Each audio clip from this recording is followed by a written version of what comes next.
Growing up, I could always be a troublemaker. I did what I wanted, and if you didn't like it, no problem. But don't get in my way. I didn't set out to upset people, but sometimes I did, and usually I didn't take it personally when they got frustrated at me. For instance, take my wife, who at that moment was standing in front of me, yelling her head off while figurative steam blew out of her ears. The reason? She was accusing me of being unfaithful to her. Lori was a stunning 25-year-old blonde bombshell. She had long, gorgeous legs and a stomach that was washboard smooth. The only change to her appearance was the cosmetic enhancements that she got the previous year, not long after we got married.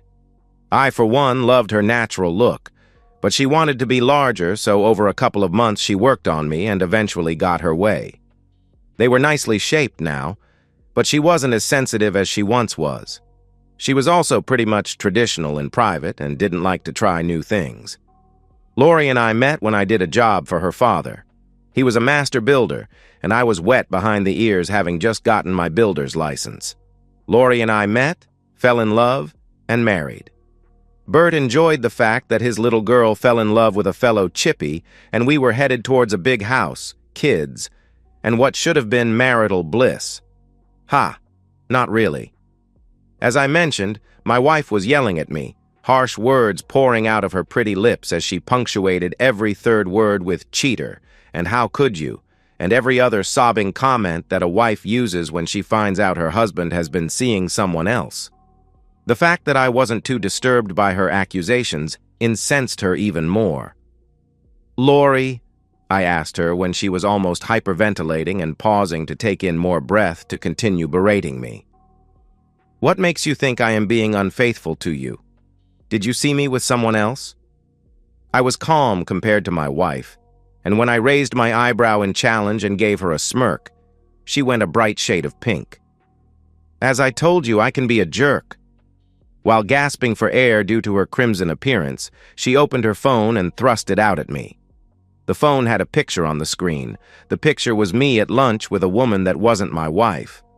The growing smirk on my face was still challenging and continuing to upset her.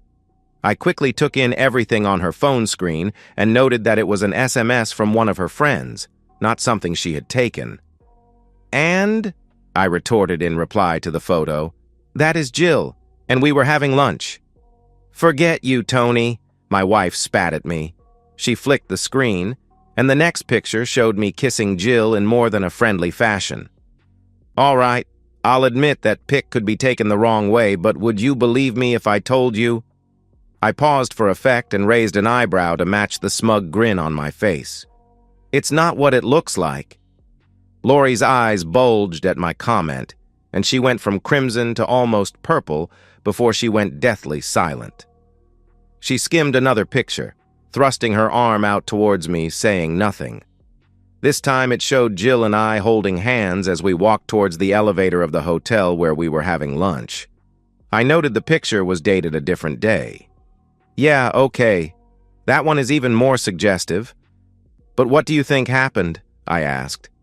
"Well," she said, menace dripping from every word, "I don't think you were doing your taxes up there." I laughed. "No, you're right. We weren't doing our taxes, but there is more to it than that." "Tony," Lori said, angrier than I had ever seen her. "What were you doing with her? Are you involved with her?" There it was, the direct question. No inference, no beating around the bush. A straight-up question. "There was very little sleeping, but we were certainly in the same bed," I replied, smiling proudly at my wife. "Then how the heck?" My wife started, then paused before taking several deep breaths. I waited. I think I knew how this was going to go. "How do you think being unfaithful to me is all right?" she asked me, barely keeping herself under control. "Tony, you're my husband, and I find it hard to believe that you could betray me with her." "What do you mean, her?" I said, acting a little indignant. "Tony, infidelity aside, look at her. She's a plain woman, even a little chubby. I mean, look at her figure." "Hey," I replied, instantly offended. "She's got a great figure for a mum of 2 kids." "She's a mum," Lori said, shocked. She's married? Yeah, married for around 8 years, I said, as I leaned back in my chair and picked up the beer I was drinking before my wife came in and started yelling at me. How could you? How could she? She stammered. Let me look at that photo again, I asked. It caught her off guard, but she pushed her arm out again. Sorry, but that's not Jill, I told my wife. That is actually Daisy. She's Jill's twin sister. You can tell as Daisy's hair is cut shorter in the back than Jill's.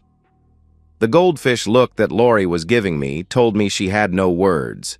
While she balked, I picked up my own phone and unlocked my private store before scrolling through a few pictures and turning it to show Lori both sisters kneeling on the hotel bed in some very flattering attire.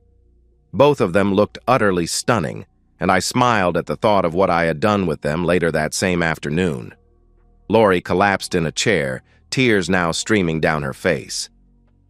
Just how many women are you being unfaithful with? She asked me. 5, I told her immediately. Her eyes snapped to me a microsecond later, not believing that I had admitted it right away. 5, she said, repeating the number. Tony, how could you? You're my husband. For a moment, I said nothing as I contemplated my devastated wife. I took the final sip of my beer and stood. I'm going to get another drink. Would you like one? Lori said nothing as I shrugged and walked 5 steps to the fridge, retrieved 2 beers, and came back to the table, setting one in front of her before retaking my seat.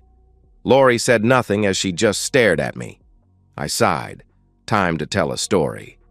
It all started about 8 months ago, I told her. If you recall, I was feeling unwell and was really out of sorts. Lori nodded, but her pained eyes never left mine. Even your dad noticed I was not well, but being a typical bloke, I was just trying to power through it. I drank a ton of water and tried to sweat out whatever was in my system. It was perhaps 2 weeks after feeling off that I met Jill. I cocked my head to the side, wondering what her reaction would be.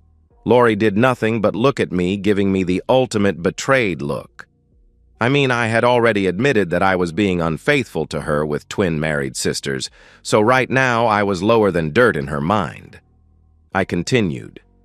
Jill approached me at a food truck while I was getting smoko, Australian morning tea, and asked me to meet her for lunch later in the day. I was intrigued, so I said sure. Later, when we sat down, she had a story to tell me. I took a quick swig of my new beer and looked at Lori, waiting to see if she would speak to me. What type of story could be so amazing that you would betray your wife with her, and heck, her sister as well?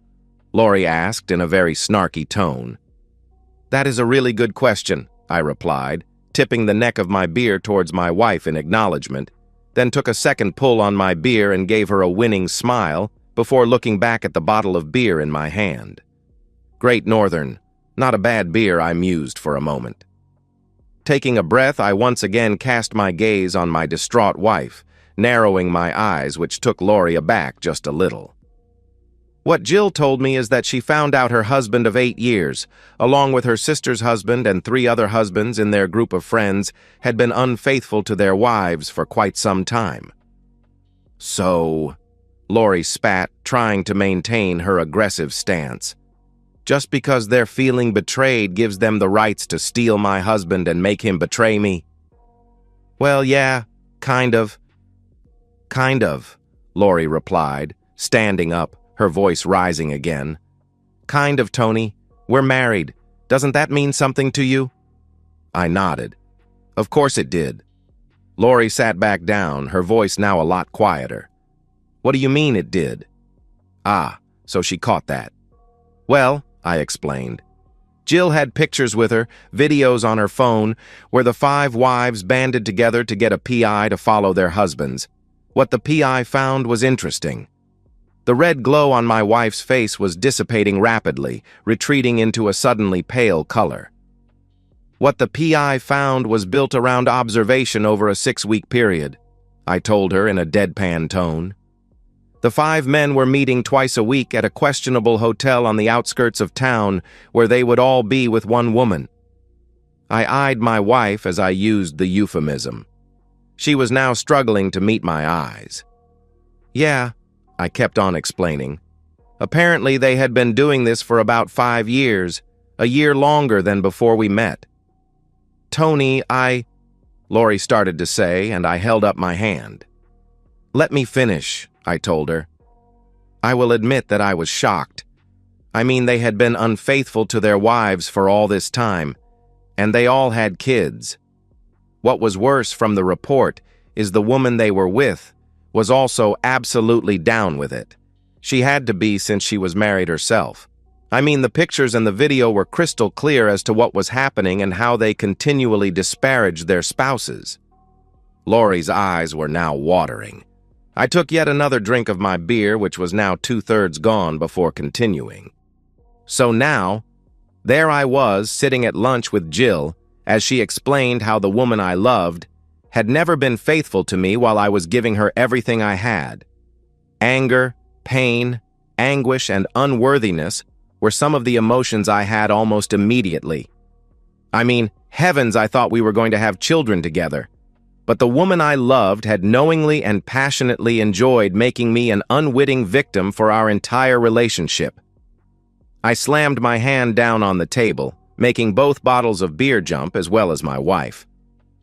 And I found out that my loving wife had given me an infection, which is why I felt like rubbish, I spat, now letting the anger into my voice that I had been holding for the past few months. I sighed, then picked up the beer bottle, finished it, and started peeling the label.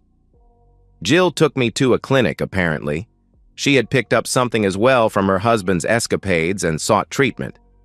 This was how all of them figured out about their husband's unfaithfulness. Someone had obviously gone outside their little gathering and given us all a gift. I eyed Lori, but she gave nothing away. No idea if it was her. At the clinic, I got a shot, some drugs, and struggled for about a week. I was sliding into a pretty big depression while trying to figure out if I confront you or just walk away. I wasn't sure what to make of my wife's look right then as I gave her my revelation. She looked devastated, but I wasn't sure if it was because I was being unfaithful to her, that she found out I knew about her being unfaithful to me, or that I had picked up an infection from her involvement. At that moment, the lamp over the table was spreading a harsh yellow light, like an old-school movie interrogation.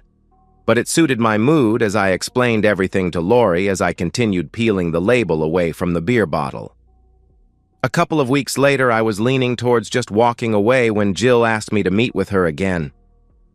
Some snippet of the way I said it must have alerted her. As Lori looked at me, some of her initial anger returned to the corner of her eyes. I ignored it as I kept explaining, toying with the edge of the label on the beer bottle as it lifted from the glass.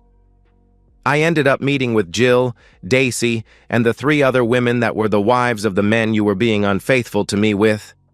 So you got together with them to get even with me, is that it? Lori spat angrily. I shrugged. I almost didn't if you want to know the truth, but as we commiserated over a few drinks about our unfaithful spouses, the 5 of them convinced me otherwise. Lori wanted to say something, but at the last moment choked back whatever it was. I grinned at her. I had an idea what she was thinking. Magnificent, I said. What? She replied. You were going to ask how it was. How was it being with 5 other women that were not my wife? I told her. The answer, each of them was amazing. Seriously, you could take lessons from any one of them. There is no need to be so harsh, Lori said quietly, now looking dejected. I just continued to smile, knowing I was now being inconsiderate. I'm not being harsh, Lori. I am just being real. You betrayed me for the entire time we have been together with those 5 men. Their wives found out and then offered me comfort in their arms, with their companionship, and I have to say, they all know how to make a man feel appreciated. So I have no idea why their husbands would stray for someone that acts more like a mannequin in the relationship. Sure, they don't have a trim figure like yours, but their curves are amazing to caress. They have bellies from childbirth and scars that they are embarrassed about, unlike your perfect gym rat waist. But they love it when I kiss their tummies and tell them how beautiful they are. Their physical attributes vary in size and all show signs of motherhood, but they are natural and responsive, and I can make them happy just by showing affection, unlike with your enhancements now. Their faces have lines from worrying about kids, but they all treat me like I am the only one they want, not their husbands, who have, like you, been being unfaithful to them for years. One-on-one, each one of these ladies leaves you in the dust as a partner. Each of them is more passionate, more vocal, and give as much as they get in a relationship. But Lori, goodness me, together they are all incredible. Together? Her eyes bulged again. Yes, together. What you thought? I shook my head. They were aware of your gatherings with their husbands. Again, the pictures and video they have are very clear about what you were doing and what you all thought about us. I did learn a few things, though, I continued before she could say anything in reply. I learned that those women did not have the aversion to supporting each other that your guys do. Jill and Daisy won't interact that way, but they had no issues helping me care for any of the others. Seriously, spending time with a hot mom while also caring for another woman. Gosh, Lori, it has been some of the most satisfying experiences of my life. I finished peeling the label off my beer bottle and once again looked at my wife. She was absolutely destroyed. I could see it all rolling over her features like waves on the beach. Anger, guilt, envy, fear, disappointment, and worry. So what now? She asked quietly. We divorce, I said simply. Overall, aside from requiring time, our separation was simple. Lori did try to talk with me about reconciliation a few times, but I always said no. Her betrayal was too callous, too wounding. From what I understand, she is no longer seeing her companions either. The drama hit its peak within 24 hours of my chat with Lori. Each of them blamed each other, and of course Lori. Lori's father, my boss, was disappointed in his daughter, and when it came out what I did, was also a little disappointed in me, even as he acknowledged privately the decent man in him was envious of my revenge relationships with 5 women, admitting he understood why I did what I did, but he had to support his daughter.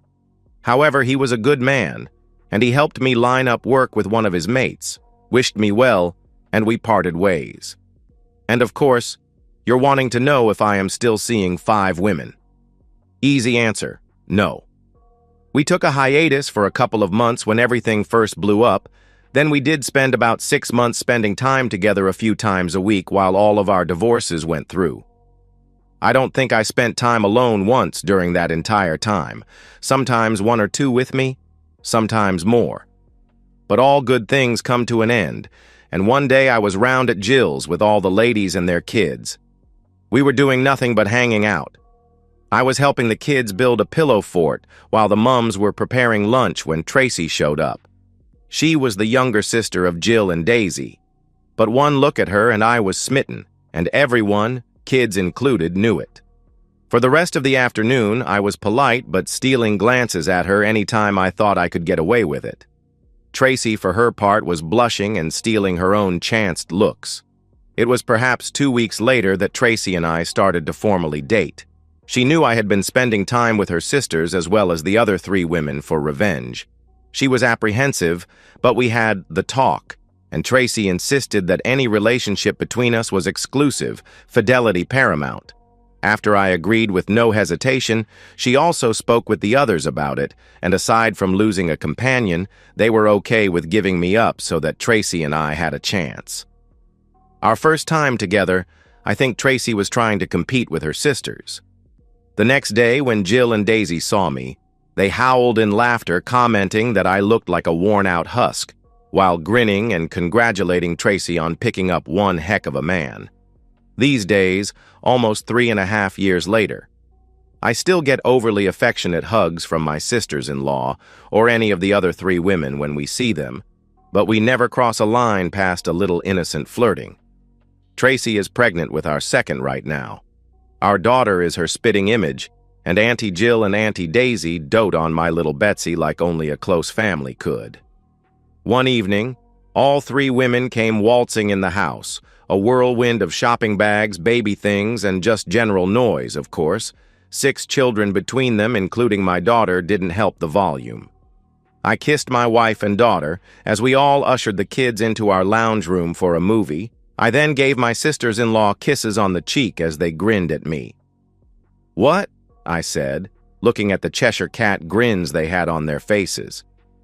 "Guess who we saw today?" Daisy proudly said. I looked at Tracy, and she was blushing. "Ryan Reynolds," I said absently, knowing that Tracy had a crush on the actor. Then again, even I could admit he wasn't bad-looking, and I was a fan of Deadpool. "No, silly," Jill exclaimed in a friendly tone. "Laurie." "Really?" I said, raising an eyebrow. "And how is the old gal?" "I think she has seen better days," Daisy explained almost gleefully, as she unpacked several packets of pasta into our pantry. They both lived together with their kids in a house less than a block away, but our house, much newer and larger, was the center of the family, so they spent almost as much time here as they did at home. I grabbed a beer, sat at the kitchen table, the same one that I was sitting at when Laurie and I had our chat, and took a sip. "How so?" I asked. "She had too much fake gold bling on," Daisy told me. "And seriously, that really bad spray tan gone almost bright orange looks like garbage. Add to the fact she's lost a lot of weight and not in a good way. Those cosmetic enhancements now look really out of place on her frame. But then, when she realized who we were, she came striding across to us like a woman on a mission." I chuckled, as did the twins. However, Tracy looked upset. "So what happened?" I asked, drawing the phrase out. Jill and Daisy smiled. "Well," Jill told me, taking over the story, "she storms over and puts her hands on her hips and thrusts her chest out, and ignoring the fact of the kids with us, says, 'So are you two still seeing my husband?'" I laughed while Tracy blushed. "What did you do?" I pointedly asked my wife, as she went a deeper shade of red as her 2 older sisters laughed louder. Jill swallowed her laughter after a moment, then explained. "My little sister calmly stood, looked over at the kids who were too busy eating their happy meals to notice anything, and then she stares Laurie in the eyes and states, 'Your husband? Sorry, miss, but that's now my job as Tony's wife.' Your ex just looked at Tracy for a few moments, then must have figured out we were related." "You mean he's with 3 sisters?" Daisy explained, doing a bad imitation of Laurie's voice. But in the next moment, my little sister surprised all of us by sending a loud, resounding crack through the entire eatery. In a single move, she slapped the daylights out of Laurie, sending her sprawling to the ground. Daisy grinned at Tracy. "Seriously, 10 points, sis. You did something Jill and I have wanted to do for years." My wife blushed deeper as the surprise showed on my face. Of course, she knew all about the end of my marriage with Laurie, but has always told me that if she ever saw Laurie, she would just walk the other way. "I couldn't help it," Tracy said, joining the conversation at last. "When she came over and I heard the bragging about you being her husband, I got upset. When she accused you of seeing all 3 of us, I kind of lost it. I mean, I know your history with Jill and Daisy, but seriously, you're mine, Tony, no one else's." I grinned at her and gave her a wink, letting her know it was all right. She gave me a coy smile in return as I opened my arms, and she slid into the place she belonged. I felt horrible. Never have I felt so angry and upset. But I helped her to her feet, Tracy explained. Then I thanked her for betraying you and releasing you to be with me. Her confidence was shattered. Her hand was on her cheek where I slapped her. But then she noticed my wedding ring and that I was pregnant, and she sank back down, crying. "It was hilarious," Daisy said, smiling. "She came over wanting to start something, and then I think when she saw Tracy's condition along with the new handprint, she finally understood what she had done and lost." I looked at all 3 sisters. Daisy was smiling, and Jill was making movements with her mouth caught between happy and trying not to laugh too much. But Tracy looked a little mournful. "I think I feel sorry for her," my wife told us. "I mean, she had you and gave you away. From what I understand, there was no love in her affairs with those men, just physical connection. But she lost you and we got you. She then bent her head up and my lips descended to meet hers, while her sisters giggled and clucked as I ran my hands over her pregnant belly. Don't feel sorry for her, I told Tracy. She chose her path. That she is still upset about it is not our problem. Tracy sighed. I know. For the rest of the evening, we talked about Lori and the past. Tracy was a little morose, while her sisters were happy at Lori's downfall since she caused their own marriages to implode. But they were happy. Jill was getting serious with a guy from her work, while Daisy had been dating a friend of mine for the past 18 months. I kept rubbing my wife's pregnant belly and letting her know it was all right for her to feel a little bad for Lori. But to not forget that my ex's mistake was her fortune. Me? I felt like the luckiest man in the world. I had a wonderful wife and daughter, a second child on the way, a son, though we hadn't told anyone, and of course, some lovely sisters-in-law that had my back anytime I needed it. My ex, I had learned, was a shadow of her former self, having ended up with several infections that affected her health following our divorce. Now she could not find the intimacy she once had with me, as anyone worth a darn saw her as the worn-out, broken person she was, which did make me smile. Yep, I can still be a bit of a troublemaker. And that's the end of today's story. If you enjoyed it, please give this video a thumbs up and drop a comment below. Your support helps the algorithm push my content further. If you're new to the channel, don't forget to hit that subscribe button. It really helps me keep creating more stories for you. Thanks for watching, and I'll see you in the next one.